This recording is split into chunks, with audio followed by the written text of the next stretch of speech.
Hi అండి, ఎలా ఉన్నారు అందరూ? ఈరోజు 7th ఆఫ్ జనవరి 2026 మీ ముందుకు వచ్చేసాను మరొక కొత్త స్టోరీతో. స్టోరీ కొంచెం కన్ఫ్యూజన్గా ఉంటుందండి ఈరోజుది. ఎందుకంటే అరే ఇలా కూడా జరుగుతుందా, అసలు క్రైమ్ జరిగిందా, క్రిమినల్ ఎవరు, ఏంటిది అన్న దీంట్లో ఉంటుంది స్టోరీ. సో ఆలస్యం చేయకుండా స్టోరీలోకి వెళ్ళిపోదాం. అది 1987-88 స్టోరీ అండి. ఇది చాలా పాతది కానీ విచిత్రమైన స్టోరీ కాబట్టి నేను ఇది ఈరోజు చెప్పడానికి చూస్ చేసుకున్నాను. గ్వాలియర్ ఝాన్సీ రోడ్లో జరిగిన సంఘటన ఏంటి అంటే, ఒక హస్బెండ్ వైఫ్ని చంపేస్తాడు. పోలీసులు వస్తారు, అరెస్ట్ చేస్తారు, తీసుకెళ్ళి పోలీస్ స్టేషన్లో ఉంచుతారు హస్బెండ్ని. అండ్ మీడియా అంటే అప్పుడు న్యూస్ పేపర్సే కదా, ఆ న్యూస్ పేపర్ వాళ్ళందరూ వస్తే వాళ్ళందరికీ కూడా పోలీసులు డిక్లేర్ చేస్తారు ఏమనంటే, హస్బెండే హత్య చేశాడు, ఆయన్ని అరెస్ట్ చేసాము, లోపల పెట్టాము, త్వరలోనే కేసు సాల్వ్ చేస్తాము. సో ఇది సంగతి అని చెప్పేసి మీడియాకి కూడా చెప్పేస్తారు. మీడియాకి చెప్పేసిన వెంటనే మీకు తెలుసు కదా, రాత్రికే ప్రింట్ అయిపోయి న్యూస్ అంతా బయటకు వచ్చేస్తుంది. సో ఇది జరిగింది.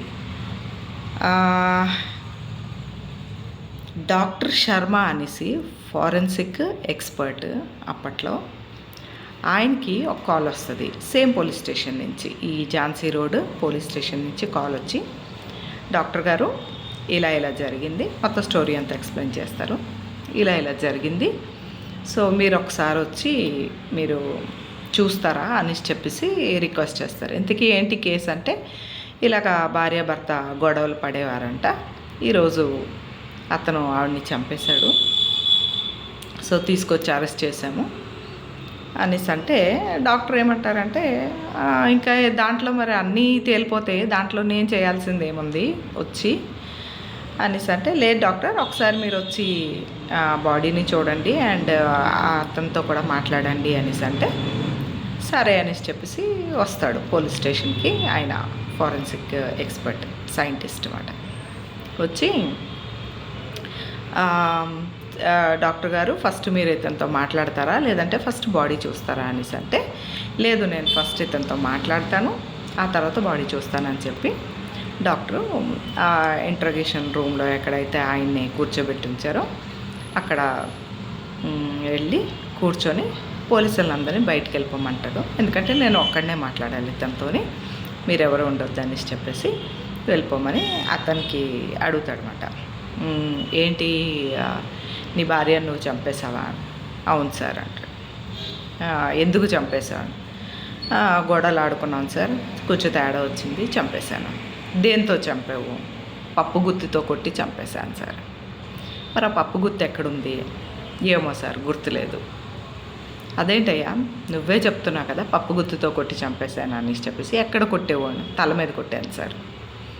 ఓకే, మరి ఆ పప్పు గుత్తి ఏమైంది? ఏమో సార్ ఎక్కడ పెట్టానో గుర్తులేదు. అలా ఎలా అవుతుంది?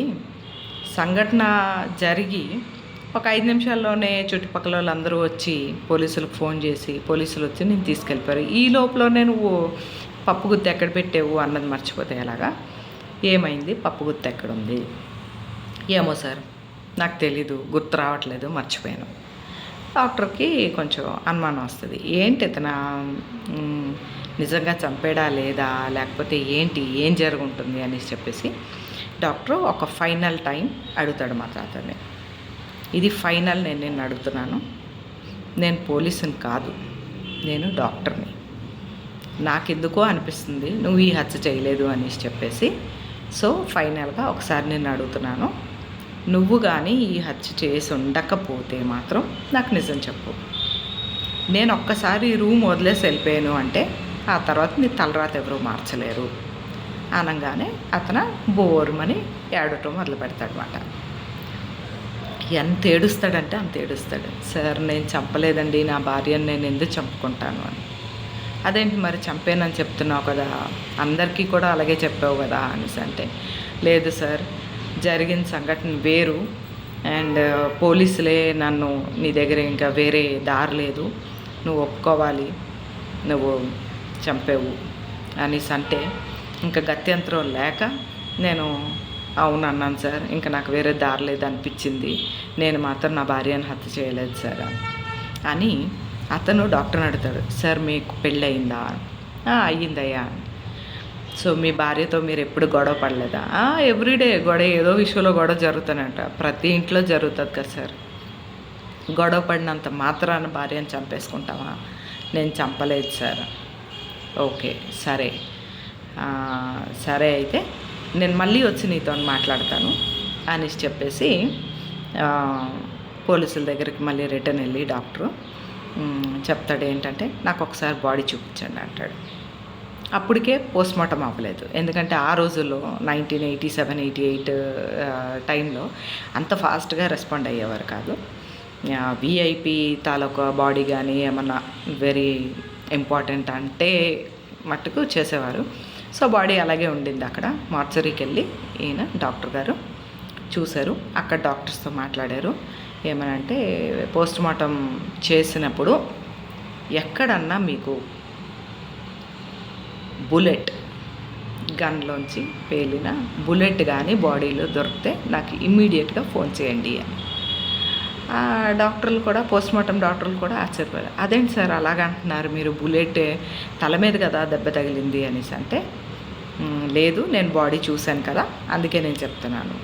డాక్టరు గమనించింది ఏంటంటే, బాడీని చూడంగానే బాడీ అంతా తెల్లగా పాలిపోయినట్లు అయిపోయిందంట, అండ్ తల మీద ఇక్కడ దెబ్బ తగిలింది, ఇక్కడ దెబ్బ తగిలింది, ఇక్కడి నుంచి బ్లడ్ అంతా పోయింది, అండ్ ఈ సైడ్ వాపు ఉంది, ఇంత వాసిపోయింది అన్నమాట. సో డాక్టర్ గారు ఏమనుకున్నారో ఆయనకే తెలియాలి, ఫారెన్సిక్ ఎక్స్పర్ట్ కాబట్టి ఇలాంటివన్నీ బారీక్గా చూస్తారు వాళ్ళు అని చెప్పి, మళ్ళీ ఇతని దగ్గరికి పోలీస్ స్టేషన్కి వచ్చేసి ఇతను ఇంట్రోగేషన్ రూమ్లోకి వెళ్ళి కూర్చొని, ఇప్పుడు చెప్పవయ్యా స్టోరీ ఏం జరిగిందో అన్నట్టు డాక్టర్ అంటే, అప్పుడు అతను మొదలుపెట్టాడు చెప్తాను. సార్ నేను అప్పుడప్పుడు మందు వేసుకుంటాను సార్, ఆ రోజు అలాగే పార్టీ అయింది మా ఫ్రెండ్ ఇంట్లో, కొంచెం మందు వేసుకొని వచ్చాను, రాత్రికి మా ఆవిడ గొడవ పడింది, నువ్వు ఇంకే మందు మానవా, లేటుగా వచ్చావు, నీకు అసలు ధ్యాస లేదు, అది ఇది అనేసి చెప్పేసి గొడవ పడింది. ప్రతి ఇంట్లో ఉండేదే కదా సార్. అవన్నీ కూడా ఆ గొడవ పడుతున్నప్పుడు మా చుట్టుపక్కల వాళ్ళు కూడా వింటారు. సరే నేను వెళ్ళి పడుకుని పోయాను, తను పడుకుంది. ఉదయం లేచి చూసేసరికి కొంచెం లేట్ అయింది సార్, 11-12 అయిపోయింది లేచేసరికి, నాకు తెలివి రాలేదు. చూసేసరికి వాకిట్లో నా 2.5 సంవత్సరాలు కొడుకు ఆడుకుంటున్నాడు. నా భార్య అక్కడే పక్కన కూర్చొని వాడికి ఆ ఏబిసిడీలు అవన్నీ చదువు చెప్తా ఉంది. నేను చూసి, అదేంటి వీడిని ఇంకా పంపించలేదా స్కూల్కి? అప్పుడు ప్రీ స్కూల్ అంటే ఇప్పుడు మీకు తెలిసే ఉంటుంది, మన అంగన్వాడీలు అంటే తెలుసు కదా, అలా ఏదో చిన్న స్కూల్కి లేదా ఏదో చిన్న ప్రీ స్కూల్కి పంపించలేదా అనేసి అంటే, లేదు నేను లేచేసరికి లేట్ అయ్యింది, బస్సు వెళ్ళిపోయింది, అందుకే పంపించలేదు, అందుకే నేను చెప్పుకుంటున్నాను ఇక్కడ అనేసి అంటే, ఓ అవునా అనేసి చెప్పేసి అతను వంటగదిలోకి వెళ్ళి, రాత్రి భార్య గొడవ పడింది కదా, కొంచెం భార్యని మంచి చేసుకుందాం అనేసి చెప్పేసి, ఈరోజు టీ నేను పెడతాను, నువ్వు కూడా తాగుతావా అంటే, ఆవిడ బయట నుంచే కావాలి నాకు కూడా, కానీ సగం కప్పే పెట్టు అన్నదంట. అప్పుడు ఇతను వెళ్ళి టీ పెడతా ఉన్నాడు. ఈలోపు ధమాల్మని ఒక సౌండ్ వచ్చింది. సో ఏంటి సౌండ్ వచ్చింది అని చెప్పేసి అతను పరిగెట్టుకొని బయటికి వెళ్ళి చూసేసరికి పిల్లోడు ఆడుతూ ఉన్నాడు, భార్య మాత్రం ఇలా మొహం మీద ఇలా పడిపోయింది, అండ్ బ్లడ్ అంతా కారిపోతూ ఉందంట.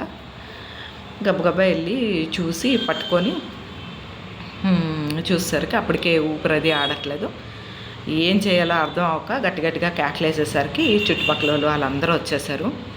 వచ్చేసి అదిగో రాత్రి గొడవ పడ్డాడు, ఇగో ఇప్పుడు ఏదో కొట్టి చంపేశాడు అంటే, మన వాళ్ళకి ఊహలు ఎక్కువ కదండి.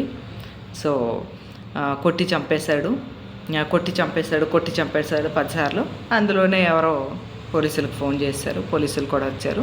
చుట్టుపక్కల వాళ్ళందరినీ అడిగితే, ఇదిగోండి తాగేసి వస్తాడు, బాధ పెడతాడు ఆ పిల్లని, రోజు గొడవలే, ఇగో ఈరోజు దేంతోనో కొట్టి చంపేశాడు అనేసరికి పోలీసులు కూడా అదే కన్ఫర్మ్ చేసేసుకొని అతను అరెస్ట్ చేసి తీసుకెళ్ళిపోయి మీడియాకు కూడా ఇలాగ భార్యను కొట్టి చంపేశాడు, అతన్ని మేము అరెస్ట్ చేసాము అన్న డిక్లరేషన్ ఇచ్చేశారు. ఇది సార్ జరిగింది, నేను నా భార్యను చంపలేదు సార్ అంటే, అప్పుడు డాక్టరు చెప్తాడు, నాకు తెలుసయ్యా నువ్వు చంపలేదనేసి చెప్పేసి, కానీ అది నిరూపించాలి అంటే కొంచెం టైం పడుతుంది, నువ్వేం అధైర్యపడకు, నువ్వైతే చంపలేదు నీ భార్యని నేను నమ్ముతున్నాను, కానీ పోలీసులు నమ్మాలంటే సాక్ష్యాలు ఆధారాలు కావాలి, అందుకు నా వంతు ప్రయత్నం నేను చేస్తాను, నేను నీకు హెల్ప్ చేస్తాను అనేసి చెప్పేసి అతను అక్కడి నుంచి తిరిగి వెళ్ళిపోయి పోలీసులతో ఏం చెప్పాడంటే, ఆ పోలీస్ స్టేషన్ తాలూకు ఆ Jhansi road Gwalior police station తాలూకు ఇన్ఛార్జ్ ఎవరైతే ఉంటారో ఆ ఇన్ఛార్జ్తో ఏం చెప్పాడంటే, సార్ మీరు సివిల్ డ్రెస్లో, పోలీస్ డ్రెస్లో కాకుండా సివిల్ డ్రెస్లో మీ ఒక 4 కానిస్టేబుల్ని కూడా తీసుకోండి, వాళ్ళు కూడా సివిల్ డ్రెస్లోనే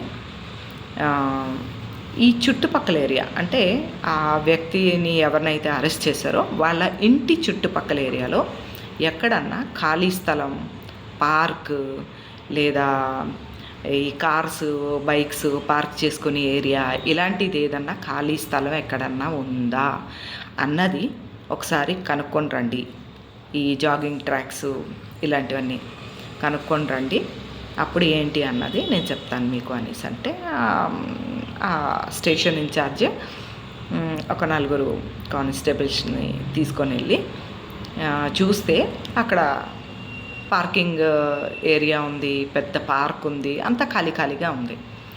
సరే ఇలా ఉంది సార్ అనేసి చెప్తే, ఓకే అయితే అక్కడ కొంతమందిని మీరు ఎంతమందిని అడగగలిగితే అంతమందిని అడగండి, ఎవరన్నా ఎయిర్ ఫైర్ చేసారా అంటే గన్నుతో గాల్లో పేల్చడం చేశారా ఈ 2 రోజుల్లో అన్నది ఎంక్వైరీ చేసిరండి.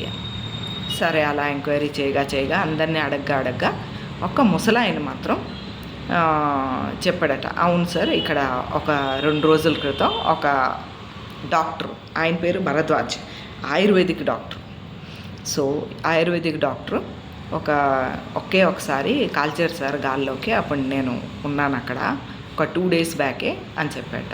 అవునా అనేసి చెప్పి అప్పుడు ఈ పోలీసు వాళ్ళు డాక్టర్ కూడా ఆ భరద్వాజ్ డాక్టర్ దగ్గరికి కలుసుకోవడానికి వెళ్తారు, వెళ్ళి ఆయన ఎంక్వైరీ చేస్తారు. సార్ మీరు ఏమన్నా 2 రోజుల క్రితం గన్ ఫైర్ చేశారా, ఎయిర్ ఫైర్ చేశారా అంటే, అవును సార్ చేశాను, నేను గన్ను నాది రెన్యువల్ చేయించుకున్నాను, అంటే ఆ నార్త్ సైడ్ ఎక్కువ అండి, మన సౌత్లో చాలా తక్కువ, నార్త్ సైడు గన్ ఇంట్లో పెట్టుకోవడానికి ప్రొటెక్షన్ కోసం అనేసి చెప్పేసి గన్ ఉంటుంది చాలామంది దగ్గర, దానికి లైసెన్స్ తీసుకోవాల్సి ఉంటుంది, లైసెన్స్ ఎక్స్పైరీ కూడా అయిపోతూ ఉంటుంది, ఎక్స్పైర్ అయిపోయినప్పుడు మళ్ళీ రెన్యువల్ చేసుకోవాల్సి ఉంటుంది.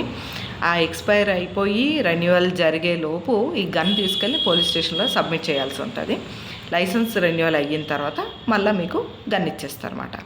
సో అలాగా ఆయన గన్ను లైసెన్స్ రెన్యువల్ చేసుకొని గన్ను మళ్ళీ తెచ్చుకున్నాడు ఇంటికి. సో తెచ్చుకున్న తర్వాత అది కరెక్ట్గా పేలుతుందా లేదా చూడడానికి గాల్లోకి కాల్చాడు అన్నమాట ఒకసారి. సో ఆ డాక్టర్, ఆయుర్వేదిక్ డాక్టర్ భరద్వాజ్ గారు ఏం చెప్పారంటే, ఇలా అయింది సార్, నేను కాల్చాను, దాంట్లో తప్పే ఉంది, నేను అందరూ చూస్తుండగానే 10 మంది ముందే నేను వాళ్ళకి చెప్పి కూడా నేను గాల్లోకి కాల్చాను సార్, అది తప్పేం కాదు కదా అంటే, లేదు సార్ తప్పేం కాదు అనేసి చెప్పేసి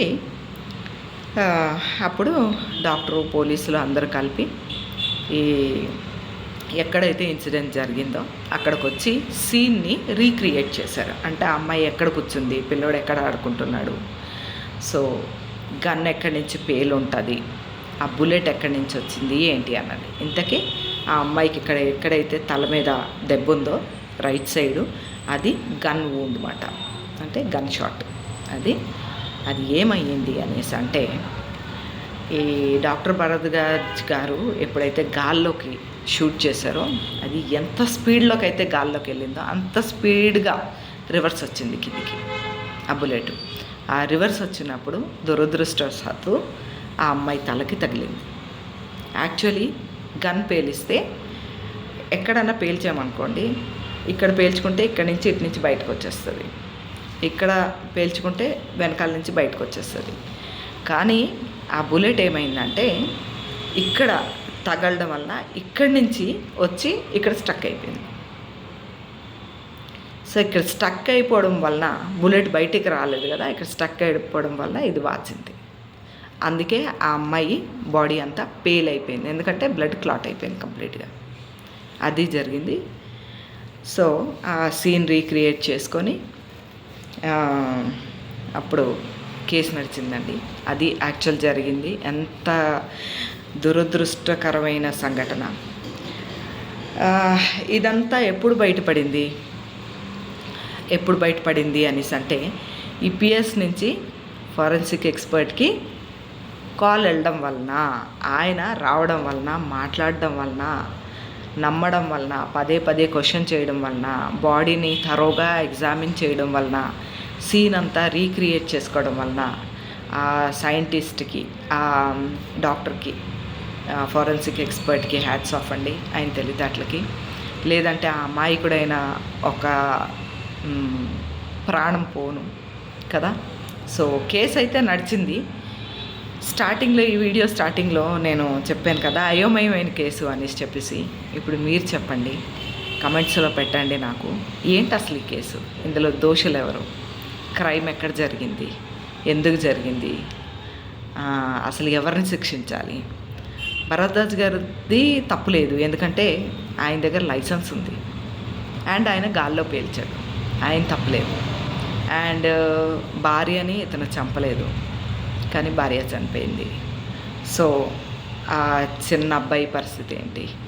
సో ఏంటంటే ఈ కేసు అయితే నడిచింది, కానీ విచిత్రమైన గ్రౌండ్స్ మీద నడిచింది. ఆ తర్వాత అతన్ని వదిలేశారు. ఇది విచిత్రమైన కేసు. సో కమెంట్స్లో తెలియజేయండి మీరేమనుకుంటున్నారు ఈ కేసు గురించి. అండ్ ఈ రోజుకైతే ఇంతే. మీరు జాగ్రత్త, మీ పిల్లలు జాగ్రత్త, మీ కుటుంబం జాగ్రత్త. రేపు మళ్ళీ ఒక సరికొత్త కేసుతో, సరికొత్త స్టోరీతో మీ ముందుకు వచ్చేస్తా. అంతవరకు బాయ్.